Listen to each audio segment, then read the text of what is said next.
Tiffany Wong with news from here in Taiwan and around the world.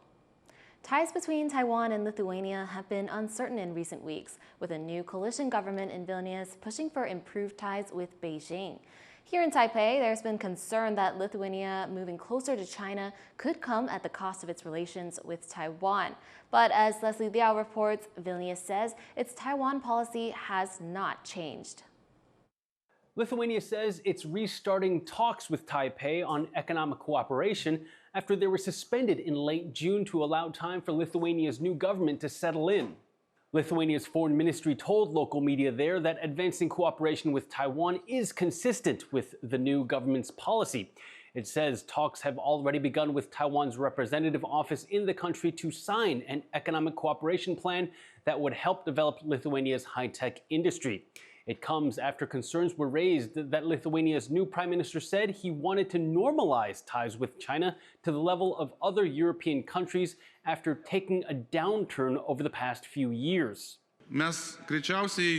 We have had relations with the People's Republic of China for a long time. Then other political decisions were made. Maybe brave, maybe too brave. We simply want nothing more than what the rest of Europe has. In 2021, Taiwan opened a representative office in Vilnius using the name Taiwanese instead of Taipei, a decision that angered China, which claims Taiwan as part of its territory. Beijing, in response, downgraded ties with Vilnius, recalled its ambassador to Lithuania, and limited trade engagement. Lithuania's new government has said it aims to get its relationship with China back to where both sides can appoint ambassadors to each other. But with the Foreign Office in Vilnius now saying there has been no change in its Taiwan policy, there could be hope for ties with Taipei. TaiwanPlus reached out to Taiwan's foreign ministry, but has not yet received a response as of airtime. With Lithuania's new government clearly saying that it wants to reset ties with China, the bigger question now is, where does Taiwan fit into this picture? Heng Xu and Leslie Liao in Taipei for TaiwanPlus.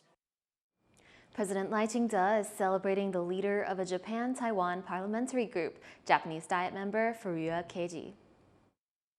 我要强调，不论国际局势如何变化，台日永远是彼此最温暖的依靠，最坚实的伙伴。相信在国务会长及各位贵宾的支持下，台湾和日本将继续携手合作，促进彼此的繁荣和进步，也为印太的和平稳定与繁荣做出更多的贡献。 Lai presented Furuya with Taiwan's highest civilian award for his long-standing contributions to exchanges between the two sides. In June, the pro-Taiwan multi-partisan group he leads changed its name to include the word Taiwan, a move Furuya says more clearly reflects the purpose and aim of the group. China placed sanctions on Furuya in March for alleged collusion with so-called Taiwan independence forces after his last visit to Taiwan.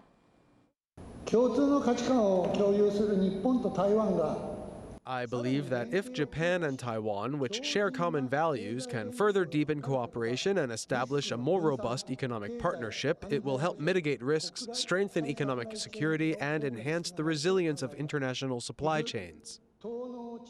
Furuya's delegation is working to establish more links between Taiwan and his constituency in central Japan. China's military is reportedly building full-scale replicas of U.S. warships and key buildings in Taiwan to rehearse a potential invasion. Satellite images analyzed by The Telegraph show mock-ups of Taiwan's presidential office, U.S. fighter jets, and warships, as well as a U.S. naval base in Japan. Analysts say the replicas are being used to test long-range strike capabilities and rehearse assaults on key Taiwanese government sites. Taiwan's defense ministry says it's aware of the replicas and has contingencies in place against any potential attacks. For more on what these upgraded desert targets reveal about Beijing's military strategy, reporter Reese Ayers spoke to Bryce Barros, a visiting fellow at the Institute for National Defense and Security Research. China used to build flat 2D outlines in the desert, but building these full-scale 3D replicas of buildings and destroyers, what does that tell us about how their military tech and their strategy is evolving? I think it sort of fits into a broader trend of realistic training, or as realistic as possible training for the PLA for any sort of contingency, and understanding that they might want to do, sort of like rehearsals on what points of the vessel might be most vulnerable to attack. Like having that 3D sort of setup allows for that in a way that a 2D mock-up doesn't. And it also sort of like prepares troops to understand, okay, this is actually what you're going to be potentially attacking or what have you. What's really interesting about them using the Arleigh Burke is it is also the sort of basis for similar vessels that are operated by the Japanese Maritime Self-Defense Force and the Republic of Korea Navy. So there's obviously a US sort of implication for this, but it also has implications for just broader sort of like allied responses to any sort of contingency in the region. These sites in Xinjiang and in Mongolia, they're fully visible to commercial satellites. So is this purely a testing ground, or, is Beijing intentionally sending a deterrent signal to Washington and Taipei and maybe other folks in the region? Yeah, there's definitely an element of that, right? So the way that the United States, I want to emphasize this is how Americans define deterrence within the Department of Defense is the 3 C's, right? So capabilities, credibility, and communication. This would fit into the last part of that, right? And that's supposed to build the credibility to help deter the United States and allies from intervening in any sort of situation across the Indo-Pacific. And if China perfects its ability to strike US naval escorts in the Western Pacific, how does that change the math for US intervention in Taiwan Strait contingency? I think there's a general understanding from both militaries, and this is also heightened by what you've seen with Iran, that you're not going to be able to operate in areas without some kind of like air defense, for example. So showing that they have like a longer range capability to be able to strike outside of that to US forces or allied forces that are very, very far out in the Pacific. That was Bryce Barros from INDSR. The U.S. and Iran have paused strikes as the war between the two countries nears month 5. But concerns are growing as conflict in the region spreads beyond Iran's borders and the Strait of Hormuz. John Van Trieste reports. Ships anchor in the Strait of Hormuz as fighting between Iran and the U.S. hits a lull. Though normal oil and gas shipments through this critical waterway are still a long way off, hope that the U.S. and Iran could find some way of de-escalating sent oil prices down 5% early Monday. The U.S. ambassador to the UN says that while the Trump administration is ready for more conflict, a pause in attacks could help peace efforts. As the president said, we are locked and loaded. Even more assets are going into theater, but he's giving talks some space. He's giving it a little bit of room. Iran, too, has paused its strikes. These attacks continued until 2 nights ago. However, over the past 2 nights, the Americans stopped their attacks. Since, as I said, our strategy was fundamentally retaliatory, we also halted our retaliatory operations. But after almost 5 months of war, the situation in the Middle East is growing more complicated, with new players. Some 2,000 kilometers away from the Strait of Hormuz, ships sit in another critical waterway, the southern entrance to the Red Sea. With the Strait of Hormuz largely blocked, this has been a lifeline for oil and gas heading from Saudi Arabia to Asia. Now, there is a risk Iranian allies in this part of the world could close this alternate route down too. As tensions rise, some ships in the Red Sea are turning around. Over the weekend, the Iran-aligned Houthis in Yemen say they hit a Saudi oil target, just days after declaring a blockade on Saudi Arabia. Analysts have been warning for days about the risk of a double blockage in the Persian Gulf and the Red Sea entrance. Really, the knock-on implications are huge. Energy prices, food prices, cost of transport, inflation in general. The same as what we had at the beginning, but maybe just adding a little bit on because we've blocked another escape valve for energy. Amid these developments, Iran and Ukraine are in a diplomatically rocky situation after Kyiv hit an Iranian vessel in the Caspian Sea, killing 1 sailor. Iran claims the vessel was civilian, but Ukraine says it was moving Iran-linked Russian military hardware. Iran has accused Ukraine of expanding its war beyond Russia and says the attack, quote, cannot go unanswered. This could mark a new phase in conflict in the Middle East, as 2 of the world's most hard-fought wars converge, neither of them with an end in sight. Ryan Wu and John Van Trieste for TaiwanPlus. Taiwan's top shuttler Chou Tien-chen has clinched gold at the 2026 China Open, a Badminton World Federation Super 1000 tournament. The world number 6 beat France's Thomas Jr. Popov 2-1 in the men's singles final. It marks Chou's second Super 1000 title after his victory at the Indonesia Open in 2019. The 36-year-old also made history as the oldest men's singles player to win a tournament at this level. Chou is also expected to head to the Asian Games in Japan this September. Preparations are heating up for Taiwan's top badminton players ahead of the Asian Games. Our reporter Sandy Chi joined them in training to see how they're gearing up for the event.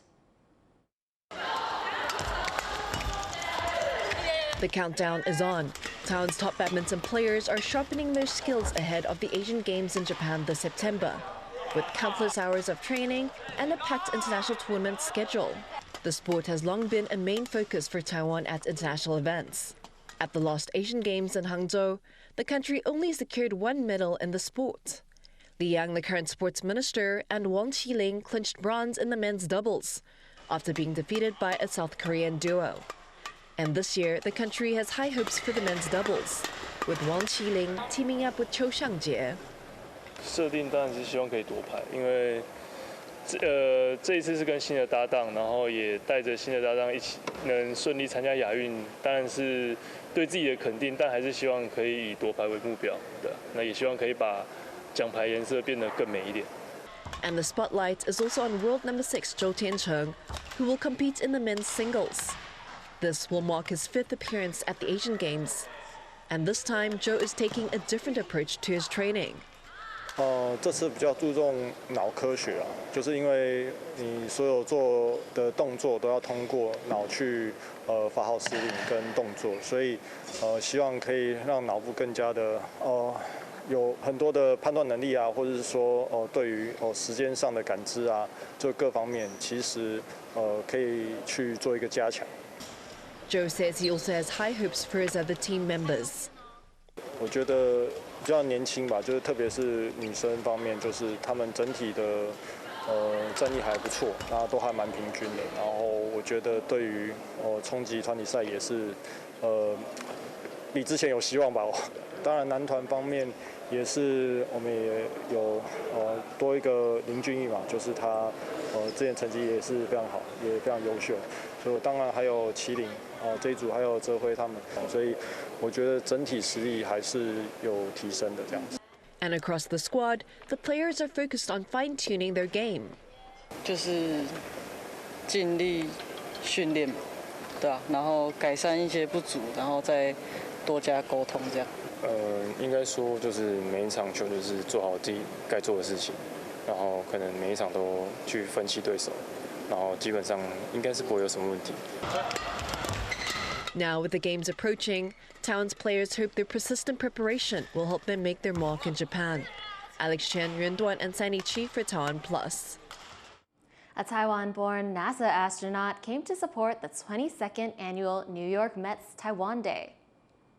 This is an opportunity for us to celebrate the partnership between Taiwan and the United States with Taiwan's vibrant economic power and an opportunity to partner as we explore the solar system. Kjell Lindgren and Taiwan's Chinese Professional Baseball League president Cai Chi-chang threw the ceremonial first pitches of the night. It's the oldest and largest Taiwan-themed event in Major League Baseball. A Democratic Progressive Party delegation also joined the event after meeting with U.S. House Speaker Mike Johnson and former Speaker Nancy Pelosi. Thank you for watching What's Up Taiwan. You can visit the TaiwanPlus website or follow our social media for more stories from Taiwan and around the world.